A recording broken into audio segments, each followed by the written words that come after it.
CPM സ്ഥാനാർത്ഥികളുടെ ഔദ്യോഗിക പ്രഖ്യാപനം വരുന്നതിന് മുൻപ് പാർട്ടി സ്ഥാനാർത്ഥിയുടെ പേര് വെച്ച് ചുവരെഴുത്ത്. മലമ്പുഴ മണ്ഡലത്തിലെ നിലവിലുള്ള CPM MLA A. പ്രഭാകരന്റെ പേര് വെച്ചാണ് ചുവരെഴുത്ത്. കഴിഞ്ഞ കുറച്ച് ദിവസങ്ങളായി നിയമസഭാ തെരഞ്ഞെടുപ്പ് അടുത്തിരിക്കെ CPM-നുള്ളിലും കോൺഗ്രസിനുള്ളിലും ഇത്തരം അഭിപ്രായ വ്യത്യാസങ്ങൾ, ഭിന്നസ്വരങ്ങൾ ഉയരുന്നുണ്ട്. സ്വയം പ്രഖ്യാപിത സ്ഥാനാർത്ഥികളും അതോടുകൂടി വരുന്ന കാഴ്ചയാണ് കാണാൻ കഴിയുന്നത്.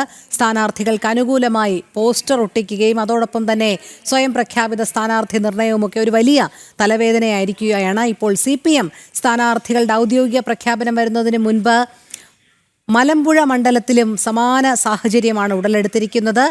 മലമ്പുഴ മണ്ഡലത്തിലെ നിലവിലുള്ള CPM MLA A. പ്രഭാകരന്റെ പേര് വച്ചുള്ള ചുവരെഴുത്താണ് പ്രത്യക്ഷപ്പെട്ടിരിക്കുന്നത്. നിലവിലിപ്പോൾ ഔദ്യോഗികമായി CPM-ന്റെ പ്രഖ്യാപനം ഒന്നും തന്നെ വന്നിട്ടില്ല. അപ്പോൾ ഇത്തരത്തിലുള്ള ചുവരെഴുത്തുകൾ ഏത് രീതിയിൽ ബാധിക്കുമെന്നുള്ളതും കണ്ടു തന്നെ അറിയേണ്ട കാര്യമാണ്. അരുൺ ആലത്തൂർ ചേരുന്നു.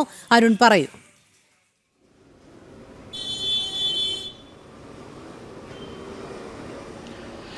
പാലക്കാട് മലമ്പുഴ മണ്ഡലത്തിലെ കൊടുമ്പ എന്ന പ്രദേശത്താണ് ഇത്തരത്തിൽ ചുവരെഴുത്തുകൾ, മലമ്പുഴയിലെ MLA ആയ A. പ്രഭാകരനെ വിജയിപ്പിക്കണമെന്ന തരത്തിലുള്ള ചുവരെഴുത്തുകൾ ഉണ്ടായിരിക്കുന്നത്. ഈ ചുവരെഴുത്തുകൾ ഔദ്യോഗികമായിട്ട് CPM-ന്റെ സ്ഥാനാർത്ഥി പ്രഖ്യാപനം വരുന്നതിന് മുൻപ് തന്നെ ചുവരെഴുതിയിരിക്കുന്നു ഈ മേഖലകളിൽ ഒട്ടാകെ എന്നുള്ളതാണ്. അതിൽ തന്നെ പ്രധാനമായിട്ടും CPM-നെ സംബന്ധിച്ചിടത്തോളം മലമ്പുഴ മണ്ഡലത്തിൽ A. വിജയരാഘവൻ ഉൾപ്പെടെയുള്ള ആളുകളുടെ പേര് അവിടെ പരിഗണിക്കുന്നുണ്ടായിരുന്നു. ഒടുവിൽ ഈ പ്രഭാകരനെ തന്നെ സ്ഥാനാർത്ഥിയാക്കുന്നതിലേക്ക് കാര്യങ്ങൾ എത്തിയെന്നുള്ളൊരു സൂചന ഉണ്ട്. പക്ഷേ എങ്കിൽ പോലും CPM-നെ പോലെ ഒരു കേഡർ പാർട്ടിയെ സംബന്ധിച്ചിടത്തോളം ഈ ചുവരെഴുത്തുകളും മറ്റുമൊക്കെ ഔദ്യോഗികമായിട്ട് പാർട്ടി സംവിധാനങ്ങൾ പറഞ്ഞതിന് ശേഷം മാത്രമേ കേൾക്കാവൂ എന്നുള്ള അത്തരത്തിലുള്ള കാര്യങ്ങൾ ഇരിക്കെയാണ് A. പ്രഭാകരൻ്റെ പേരിൽ വ്യാപകമായിട്ട് ഈ കൊടുമ്പ് മേഖലയിലൊക്കെ ചുവരെഴുത്തുകൾ നടത്തിയിരിക്കുന്നത്. ഏതായാലും CPM-ന്റെ ജില്ലാ നേതൃത്വത്തെ സംബന്ധിച്ചിടത്തോളം, അതായത് ഔദ്യോഗികമായിട്ടൊരു സ്ഥാനാർത്ഥി പ്രഖ്യാപനം നടത്തുന്നതിന് മുൻപ് തന്നെ ഇത്തരത്തിൽ നടത്തിയതിൽ വലിയ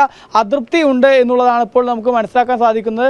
പാർട്ടി ഇനി ഇത്തരത്തിലുള്ള പ്രവർത്തനങ്ങൾ ചെയ്യരുത് എന്നുൾപ്പെടെ താക്കീത് നൽകാനുള്ള സാധ്യത കാണുന്നു എന്നുള്ളതാണ്. ഏതായാലും മലമ്പുഴ മണ്ഡലത്തിൽ A. പ്രഭാകരനെ സംബന്ധിച്ചിടത്തോളം ഇത്തവണ വലിയ രീതിയിലൊരു ആശങ്ക അവിടെ CPM-നെ സംബന്ധിച്ചിടത്തോളം ഉണ്ട്. കാരണം മലമ്പുഴയിൽ കഴിഞ്ഞ 10 വർഷ കാലയളവിലും വികസന മുരടിപ്പാണ് പ്രധാനമായിട്ടും ഉള്ളത് എന്നുള്ള ഒരു വിമർശനം ശക്തമാവുന്ന സാഹചര്യമുണ്ട്. മാത്രമല്ല, കഴിഞ്ഞ തെരഞ്ഞെടുപ്പുകളിലൊക്കെ അവിടുത്തെ തദ്ദേശ സ്വയംഭരണ തെരഞ്ഞെടുപ്പിൽ ഈ മണ്ഡലത്തിലെ വിവിധ തദ്ദേശ സ്ഥാപനങ്ങളിൽ വലിയ തിരിച്ചടിയാണ് CPM-നെ സംബന്ധിച്ചിടത്തോളം ഉണ്ടായിട്ടുള്ളത്. അകത്തേത്തറ പോലുള്ള പഞ്ചായത്തുകളിലെ 37 വർഷത്തെ CPM ഭരണം അവസാനിപ്പിച്ചുകൊണ്ട് അവിടെ BJP അധികാരത്തിൽ വരുന്ന സാഹചര്യം പോലും ഈ ഒരു മണ്ഡലത്തിൽ ഉണ്ടായിട്ടുണ്ട്. ആ സാഹചര്യത്തിൽ കൂടെയാണ് ഈ A. പ്രഭാകരൻ്റെ പേരിലൊക്കെ വേഗം ചുവരെഴുത്തുകളൊക്കെ നടത്താനുള്ള ശ്രമങ്ങൾ ഇവർ നടത്തിയിരിക്കുന്നു എന്നുള്ളതാണ് മനസ്സിലാക്കാൻ സാധിക്കുന്നത്. ഏതായാലും പാർട്ടി പറയുന്നതിന് മുൻപ് തന്നെ ഒരു വിഭാഗം ആളുകൾ A. പ്രഭാകരൻ്റെ അനുയായികൾ ഇത്തരത്തിലുള്ള ചുവരെഴുത്തുകൾ നടത്തി എന്നുള്ളതാണ് നിലവിൽ മനസ്സിലാക്കാൻ സാധിക്കുന്നത്.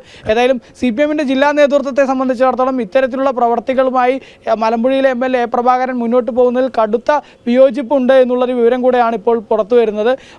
മലമ്പുഴ മണ്ഡലത്തിലെ കൊടുമ്പ് ഭാഗത്താണ് ഈ A. പ്രഭാകരന്റെ പേരിൽ ചുവരെഴുത്തുകൾ പ്രത്യക്ഷപ്പെട്ടിരിക്കുന്നത്. ശരി, അരുൺ ആലത്തൂറാണ് വിവരങ്ങൾ നൽകിയത്.